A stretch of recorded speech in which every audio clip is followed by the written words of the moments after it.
하나님의 평강과 축복이 여러분과 함께 하시기를 주님의 이름으로 축원합니다.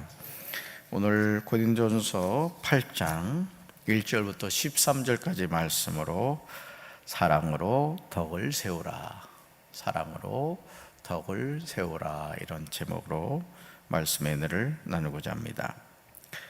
고린도전서를 통해서 우리는 일상의 삶에서 그리스도인으로 어떻게 살아야 하는가에 대한 구체적인 조언을 듣게 되죠. 여러분, 사실 우리가 하나님의 자녀가 되었다, 또 예수 그리스도로 구원을 받았다, 나는 천국 백성이다, 여러분 믿죠?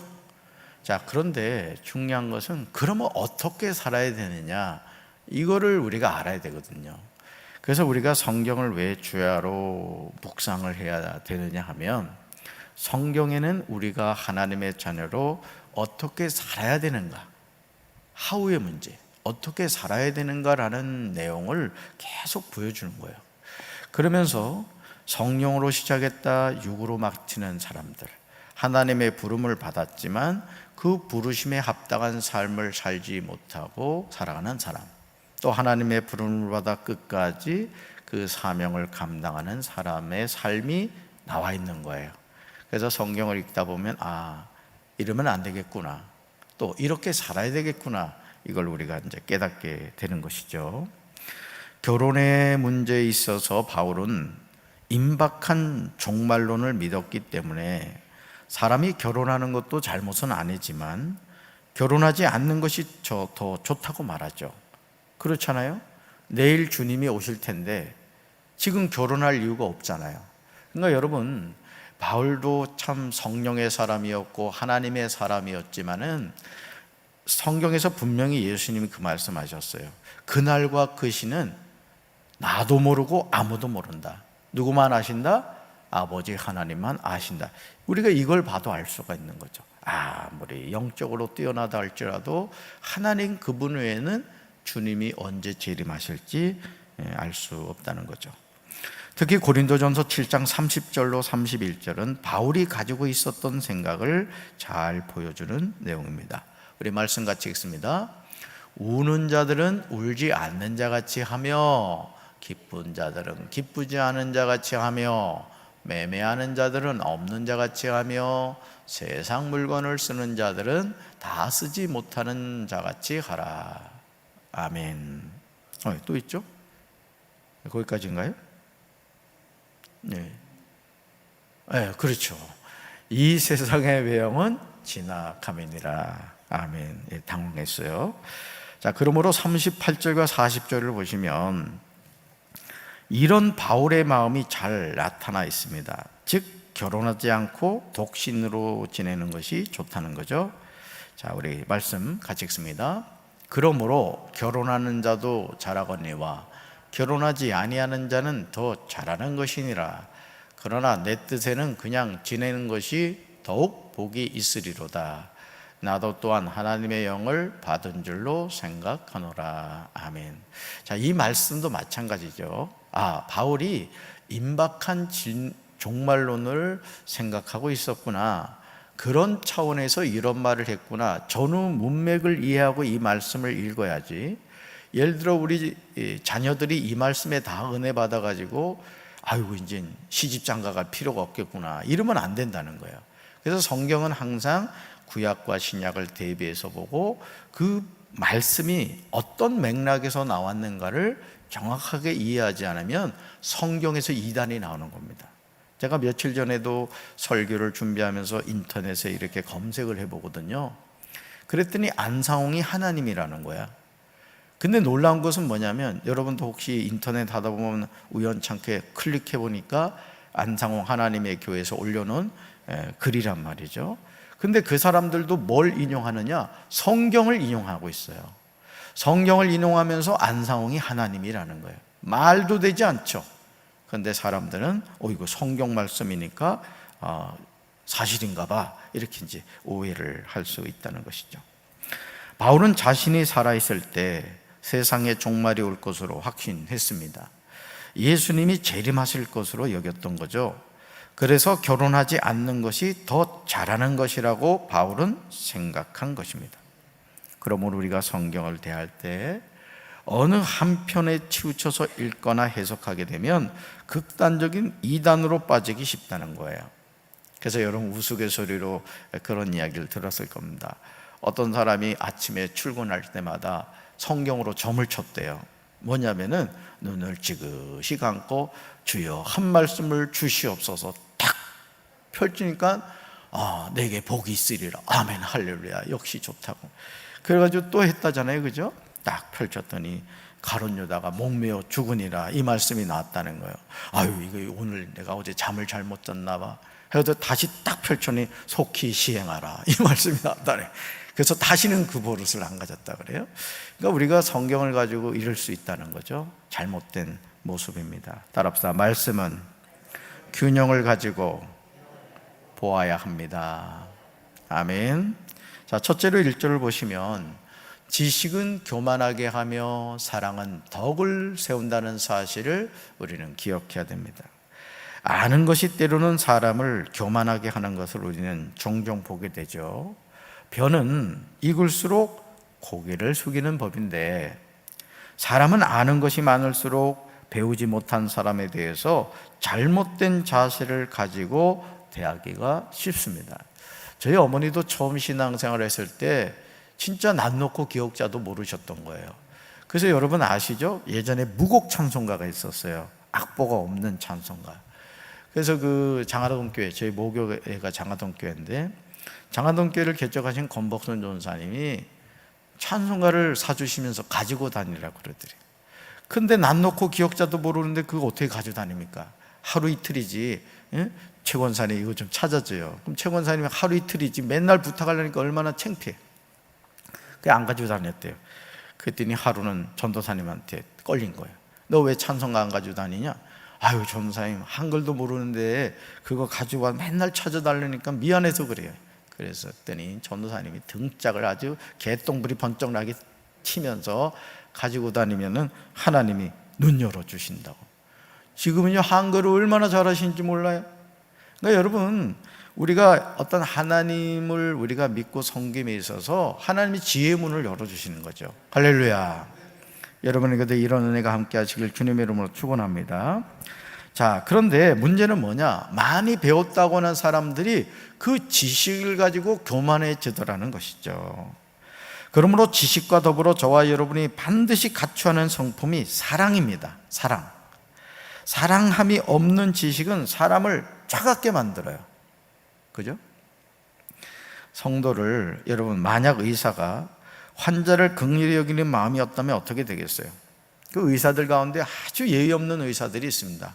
그냥 막 그 환자를 하대를 하고 막 막말을 하고 뭐 그런 의사들이 있어요. 아주 인성이 안 된 의사들이죠. 만약 목사가 성도를 사랑하는 마음이 없이 직업적으로 목회를 한다면 성도의 삶이 어떻게 되겠어요? 아, 목사님 저 지금 우리 둘째가 지금 아파요. 신방 와주세요. 이랬더니 아이 지금 몇 시인데 전화를 해? 내일 새벽에 봐. 이러면 여러분 되겠어요? 안 되겠어요?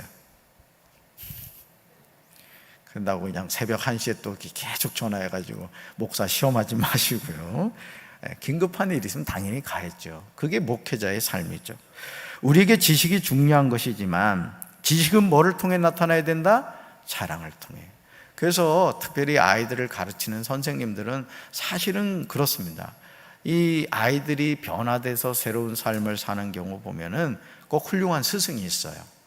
저는 우리 교회 학교 우리 김철주 선생님 나오셨습니다마는 우리 전도사님들 그리고 우리 부장님들 또 교사들이 아이들에게 일평생 기억함이 되는 목회자가 되고 또 교사들이 되기를 주님의 이름으로 축원합니다. 지식은 뭐를 통해 나타나야 된다? 사랑을 통해. 우상의 제물에 대한 문제도 마찬가지입니다. 바울은 2절에서 말하죠. 2절 같이 읽습니다. 만일 누구든지 무엇을 아는 줄로 생각하면 아직도 마땅히 알 것을 알지 못하는 것이요. 아멘. 동일한 내용을 쉬운 성경은 다음과 같이 번역합니다. 어떤 사람이 자기가 무엇인가 안다고 생각하면 그 사람은 마땅히 알아야 할 것을 아직은 모르고 있는 사람입니다. 바울은 지금 사랑이 없는 삶의 위험성을 지적하고 있습니다. 아는 것이 중요하지만 그 삶은 사랑과 더불어 나타나야 돼요.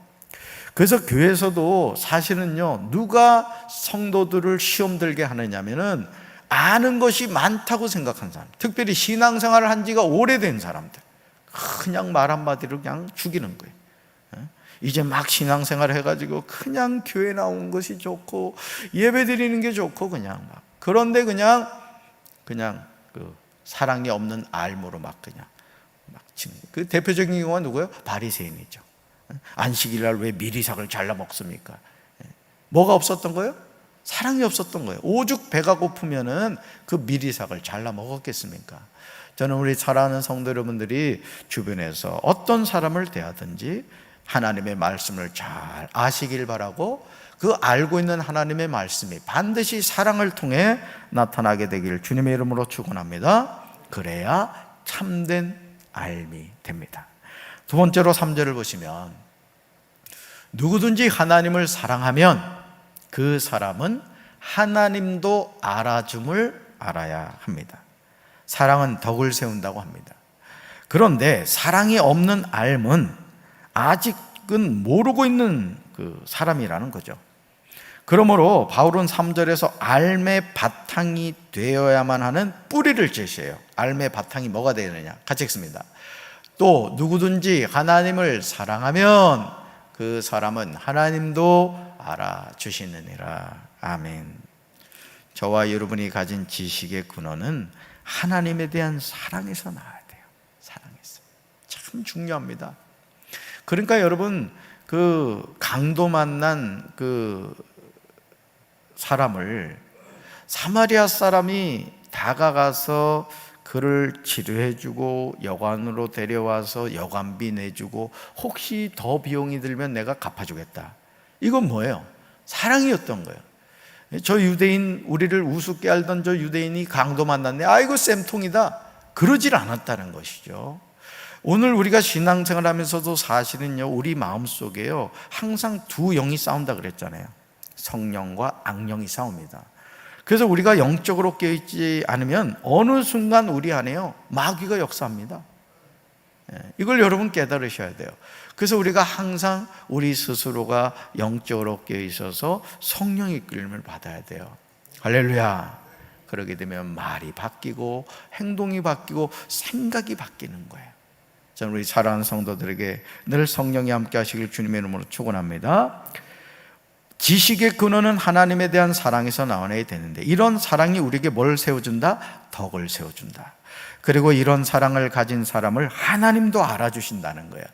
그러기에 바울은 4절과 5절에서 왜 우리가 사랑에 근거한 알을 가져야 하는지를 분명하게 제시하고 있어요. 바로 이 말씀이죠. 같이 읽습니다. 그러므로 우상의 제물을 먹는 일에 대하여는 우리가 우상은 세상에 아무것도 아니며 또한 하나님은 한 분밖에 없는 줄 아노라. 비록 하늘에나 땅에나 신이라 불리는 자가 있어 많은 신과 많은 주가 있으나. 아멘. 지금 바울이 지적하는 것이 무엇입니까? 비록 하늘에나 땅에나 신이라 불리는 자가 있어 많은 신과 많은 주가 있으나 우상은 세상에 아무것도 아니라는 거죠. 하나님은 한 분밖에 없는 줄 알고 있다는 거예요. 그러므로 우상의 제물을 먹는 일에 대하여 단순히 지식의 잣대를 가지고 판단할 것이 아니라 사랑을 바탕으로 하는 알을 가지고 덕스럽게 접근하라는 겁니다. 우리가 남을 판단하는 죄를 지을 때가 많죠. 정말 그렇습니다.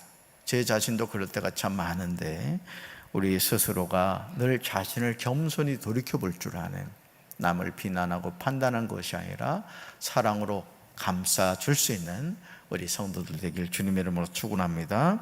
세 번째 6절을 보시면, 만물과 우리가 주 예수 그리스도로 말미암아 있음을 잊지 말고 알아야 합니다. 바울은 6절에서 아주 중요한 고백을 하고 있죠. 6절 같이 읽습니다.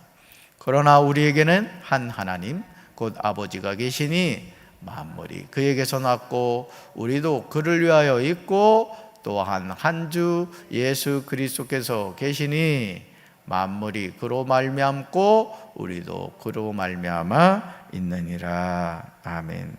바울은 6절에서 한 하나님 곧 아버지와 한 주 예수 그리스도를 동격으로 놓고 설명하고 있습니다. 우리는 여기서 삼일체 하나님을 만나게 되죠. 만물이 누구에게서 났고? 아버지 하나님에게서 났고 우리도 그를 위하여 있다는 거죠. 그러니까 우리가 하나님의 영광을 위해서 산다는 것은 미사여구가 아닙니다. 내가 이 세상에 존재하게 된 이유가 누구 때문이다? 하나님 때문이라는 거예요. 하나님 때문. 여러분 안경점에 가면요 수많은 안경이 있잖아요. 그렇지만 그 많은 안경 가운데 나에게 지금 쓰임받고 있는 안경이 있는 거예요. 여러분 이 땅에 많은 인생이 있지만 하나님이 그 많은 인생 가운데 나같이 부족한 자를 콕 집어서 하나님 자녀 삼아주시고 주님의 일을 하게 하신 거예요. 그럼 우리가 그 사명을 어떻게 감당하겠어요? 불평하고 원망하면서 해야 되겠습니까? 기쁨으로 감사함으로 사명을 감당해야 될 줄로 믿습니다. 그런데 이런 사실을 알지 못하는 사람들에게서 나타나는 문제가 무엇인지 바울은 7절에서 말해요. 내가 하나님으로부터 나왔구나, 이걸 모르는 사람이죠. 7절 같이 읽습니다. 그러나 이 지식은 모든 사람에게 있는 것이 아니므로 어떤 이들은 지금까지 우상에 대한 습관이 있어 우상의 제물로 알고 먹는 거로 그들의 양심이 약하여지고 더러워지느니라. 아멘. 지금 바울이 강조하는 말이 여러분 들리십니까? 바울은 자신이 6절에서 말하고 있는 그 지식이 모든 사람에게 있는 것이 아니라는 거예요. 여러분, 하나님이 여러분을 이 땅에 존재하게 하셨다는 거 믿으시죠? 우린 이걸 알고 있어요. 얼마나 감사해요. 한 번도 하나님을 본 적이 없어요. 그런데 하나님 그분이 계신 게 믿어지고 내가 이 세상에 존재하게 된 이유가 하나님 때문이구나, 이걸 알고 살아간다는 게 얼마나 큰 축복입니까? 근데 이게 모든 사람의 알미 아니라는 거죠. 결국 하나님에 대한 참 지식이 없는 사람이 하는 행동이 뭐죠? 7절 하반절에 나오듯이 어떤 이들은 지금까지 우상에 대한 습관이 있어 우상의 제물로 알고 먹는 거로 그들의 양심이 약하여지고 더러워진다는 거죠. 참된 지식이 없는 사람은 우상을 섬깁니다. 그래서 우리나라도 사실은 복음이 들어오기 전에 우상 숭배 정말 잘했잖아요. 먹을 건 없으면서도 맨날 떡에다가 신한테 바쳐야 된다 그래가지고 그냥 그런 경우가 얼마나 많았어요. 그렇죠? 그러니까 여러분, 하나님을 섬기지 않는 사람은 반드시 뭘 하게 된다? 우상 숭배를 하게 된다라는 것이죠. 영적으로 분별해야 될 줄로 믿습니다. 네 번째로 9절이에요. 자유가 믿음이 약한 사람들이 걸려 넘어지게 하는 것이 되지 않게 해야 합니다. 바울은 8절에서 음식에 대한 중요한 성찰을 말합니다. 8절 같이 읽습니다. 음식은 우리를 하나님 앞에 내세우지 못하나니 우리가 먹지 않는다고 해서 더 못 사는 것도 아니고 먹는다고 해서 더 잘 사는 것도 아니니라. 아멘. 무슨 말이에요? 음식은 음식일 뿐입니다. 그 이상도 그 이하도 아니에요. 그런데 우리는 이런 내용을 강조한다는 거죠. 우리가 어떤 음식을 먹고 못 먹는 것이 우리를 하나님 앞에 내세우는 것이 아님을 바울은 말하고 있습니다. 그러면서 9절에서 아주 중요한 점을 강조합니다. 9절 같이 읽습니다. 그런즉 너희 자유가 믿음이 약한 자들에게 걸려 넘어지게 하는 것이 되지 않도록 조심하라. 아멘. 바울이 여기서 말하는 자유란 무엇입니까? 10절을 보시면 그 내용이 나와요. 10절 같이 읽습니다. 지식 있는 내가 우상의 집에 앉아 먹는 것을 누구든지 보면 그 믿음이 약한 자들의 양심이 담력을 얻어 우상의 제물을 먹게 되지 않겠느냐. 아멘. 그렇습니다. 바울이 말하는 자유는 음식이 우리를 하나님 앞에 내세우지 못한다는 것을 아는 지식을 가진 사람을 의미합니다. 그러므로 음식에 대한 자유가 있는 사람이 우상의 집에 앉아 먹는 것을 믿음이 약한 사람이 보게 되면 그들의 양심이 담력을 얻어 우상의 제물을 먹게 된다는 것이죠. 사실은 그렇습니다. 여러분, 술을 먹는다고 지옥 갑니까? 담배를 핀다고 지옥을 갑니까? 그렇지 않아요. 먹을 수도 있습니다. 근데 문제는 뭐냐면 초창기 우리나라에 선교사님들이 들어와서 보니까 이 조선이라는 나라가 뭐 때문에 망하느냐 보니까 남자들이 술 먹고 고주망태가 돼가지고 가정은 돌보지 않고 가정을 파탄을 내는 거예요. 그리고 여러분 요즘 음주 운전 사고 많이 나죠. 나는 좋아서 먹었어요. 그러면 운전을 하질 말아야 되는데 술을 먹고 운전을 하다가 멀쩡한 사람들을 자꾸 죽이는 거예요. 그건 살인죄죠. 자, 담배를 피는 부분도 마찬가지입니다. 그냥 건강을 다 해치고 그러는 거예요. 그래서 선교사님들이 뭐라고 했느냐, 이 술 먹는 거하고 담배 피는 거를 금지시킨 거예요, 사실은. 예. 자, 바꿔 말할까요? 자, 그러면 이미 한국 사회에서는 예수를 믿는다 하면 사람들이 어떤 생각을 가지고 있느냐? 한국 사회에서는 이미 이게 고정화된 거예요. 술 먹고 담배 피면 안 된다. 예수 믿는 사람은 구별된 삶을 산다. 이게 이미 자리를 잡았습니다. 자, 그런데 예를 들어서 어느 교회 집사님이 술을 먹었어요. 술을. 근데 모든 사람이 다 알아요. 저 사람은 어느 교회 집사다. 자, 보세요. 나는 자유예요. 나는 그거 먹어도 문제가 없어요. 내 신앙 지켜요. 자, 그런데 믿음이 약한 사람 또는 믿지 않는 사람이 볼 때 어떻게 되죠? 실족을 하게 된다는 거예요. 그러면서 하는 말이 뭐예요? 예수 믿는 사람이 저런다. 자, 누구 영광을 가리죠? 하나님 영광을 가립니다. 오늘 우리가 신앙생활하면서 내 자유라고 해서 내 마음대로 해서는 안 된다는 거예요. 하나님의 영광을 가린다면 어떻게 돼요? 고쳐야 되는 겁니다. 아멘? 그래서 오늘 여러분 보세요.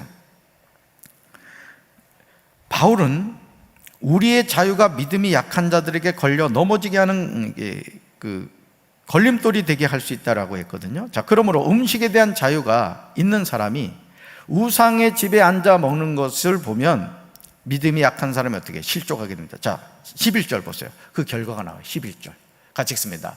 그러면 내 지식으로 그 믿음이 약한 자가 뭐예요? 멸망하나니 그는 그리스도께서 위하여 죽으신 형제라. 아멘. 정말 두렵고 떨리는 말씀이 아닙니까? 그런데 오늘 저와 여러분이 부지불식간에 이런 죄를 지을 때가 얼마나 많아요. 그러므로 바울은 1절에서 지식은 교만하게 하며 사랑은 덕을 세운다고 강조합니다. 우리의 지식은 덕을 세우는 사랑에서 나와야 할 줄로 믿습니다. 할렐루야. 5번째 13절이에요. 형제를 실족하게 하는 음식이 있다면 무엇이든지 절제할 줄 알아야 됩니다. 믿음이 강한 사람은 어떤 음식에 대해서든지 자유롭죠. 왜냐하면 6절에서 바울이 고백하고 있듯이 만물이 하나님에게서 났고 우리도 하나님을 위하여 있다는 사실을 잘 알고 있기 때문이에요. 그런데 믿음이 약한 사람은 그렇지 못합니다. 믿음이 약한 사람은 지식 있는 사람이 우상의 집에 앉아 먹는 것을 보면 양심이 담력을 얻어 우상의 재물을 먹게 되는 거예요. 그러면서 깨름직해야죠. 아, 이거 귀신에게 바친 음식인데. 믿음이 있는 사람은 상관이 없거든요. 왜요? 음식은 음식이니까 그걸 수용할 수가 있어요. 근데 믿음이 약한 사람은요, 그걸 먹으면서도 그냥 깨름직한 거예요. 바울은 우리의 자유가 믿음이 약한 자들을 걸려 넘어지게 하는 걸림돌이 될 수 있음을 지적합니다. 그래서 우리가 신앙생활하면서요, 왜 조심해서 말을 해야 되고 행동을 해야 되냐면 나의 잘못된 말 한마디 때문에, 행동 하나 때문에 내 옆에 믿음이 약한 사람이 실족해서 교회를 떠날 수 있다는 거예요. 목회를 하면서도 제일 두려운 게 뭔지 아십니까? 목사의 행동 하나 때문에 성도가 시험 들고, 목사의 잘못된 삶 때문에 교회가 문제가 일어나는 경우가 많거든요. 그래서 참 이 목사로 살아간다는 삶이 힘든 거예요. 늘 긴장하게 되고 어떻게 하면 바른 목회를 할까 고민하게 되고 그렇습니다. 우리 강경제일교회 성도들도 그렇게 살아야 할 줄로 믿습니다. 여러분은 강경제일교회를 대표하시는 분들이에요. 물론 교회에서 광고 촬영했다고 돈은 드리지 않아요. 하나님이 주실 거예요. 천국 가면, 야, 너 정말 너 때문에 내가 너무너무 아주 늘 기뻤다. 너를 보니까 참 어떻게 하면 날 그렇게 잘 닮았는지. 이런 거 그렇잖아요. 자식이 잘 되면 누가 영광 받아요? 부모가 영광 받는 거예요. 하나님의 자녀인 저와 여러분이 어디를 가서든지 역시 강경제일교회 성도는 수준이 달라. 아멘이 나와야지. 이러면 수준이 달라. 식당 가서도 일하시는 분들한테 겸손하게 얼마나 수고가 많으시냐. 어이, 저 물총만 빨리 가져와. 그랬다가만 해봐라. 그냥 항상 인격적으로 대하고, 그분들 수고에 이렇게 버스 운전하시는 기사분한테도, 또 택시 탔을 때 누구를 대하든지 그렇게 존중하셔야 돼요. 할렐루야. 여러분 12절 보시면 이런 내용이 나오죠. 12절 같이 읽습니다. 이같이 너희가 형제에게 죄를 지어 그 약한 양심을 상하게 하는 것이 곧 그리스도에게 죄를 짓는 것이니라. 아멘. 바울은 사랑이 없는 지식을 가진 사람들이 하는 행동이 형제에게 죄를 짓는 것이라고 분명하게 밝히고 있습니다. 그리고 이것은 그리스도에게 죄를 짓는 것임을 강조하죠. 우리는 음식으로 믿음이 약한 자들의 양심을 상하게 해서는 안 된다는 거예요. 그래서 여러분, 국회의원들이 예를 들어 믿는 국회의원인 걸 알아요. 모든 사람이 안다고요. 여러분, 이낙연 그 전 총리도 국회의원이고, 정세균도 국회의원이에요. 크리찬. 이재명 그 경기도지사도 크리찬이라고요. 그런데 그런 사람들이 예를 들어서 동성애를 인정하는 발언을 하고, 또 성차별 금지법 이런 하나님을 대적하는 것에 앞장서고, 예를 들어서요, 또 절에 가가지고 표옥했다고 말이죠. 부처님 상 앞에서 손을 모고 이러면은 자기는 자유하다 이거야. 그렇지만 그 사람이 크리스찬인 걸 아는 막 신앙생활을 하는 사람인데 어떻게 해요? 실족하게 되는 거예요. 이제 아시겠어요? 우리가 하나님의 자녀로 산다는 건 난 자유예요. 그러나 내 말과 행동 하나 때문에 누군가 시험 들 수 있다는 사실을 기억하면서 우리가 구별된 삶을 살아야 할 줄로 믿습니다. 그러므로 바울은 13절에서 덕을 세우는 사랑의 마음으로 고백을 해요. 같이 읽습니다. 그러므로 만일 음식이 내 형제를 실족하게 한다면 나는 영원히 고기를 먹지 아니하며 내 형제를 실족하지 않게 하리라. 아멘. 이제 우리가 형제를 실족하게 하는 그 무엇이 있다면, 형제가 실족하지 않도록 영원히 그 음식을 먹지 않겠다는 믿음의 결단을 해야 합니다. 구별될 삶을 살아야 돼요. 여러분 기억하세요. 여러분은 이제 어쩔 수 없어. 죽을 때까지 여러분은 하나님의 자녀로 살아야 돼요. 그건 어디 가서나 그래, 이게 해야 될 말이냐, 하지 말아야 될 말이냐, 이거 해서는 되는 행동이냐, 하지 말아야 될 행동이냐, 늘 분별하셔야 돼요. 그것이 그리스도 예수 안에서 참된 지식을 가진 덕을 세우는 사랑입니다. 저는 사랑하는 강경제일교회 모든 성도 여러분들이 덕을 세우는 사랑을 가지고 오늘도 믿음으로 승리하며 살게 되기를 주님의 이름으로 축원합니다. 가슴에 손 얹겠습니다. 하나님 아버지, 내가 가지고 있는 자유라고 해서 그 자유를 잘못 사용할 때 우리는 믿음이 연약한 자들을 실족하여 지옥의 불구덩이에 떨어지게 할 수 있습니다.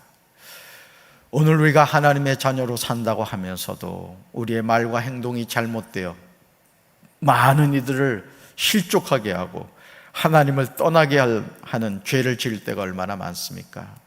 하나님 아버지, 이제 우리에게 하나님이 허락하신 자유로 남을 실족하게 하는 것이 아니라 사랑을 근거로 한 덕을 세워가는 삶을 살아갈 수 있도록 주여 도와주시옵소서. 예수님의 이름으로 간절히 기도합니다. 아멘.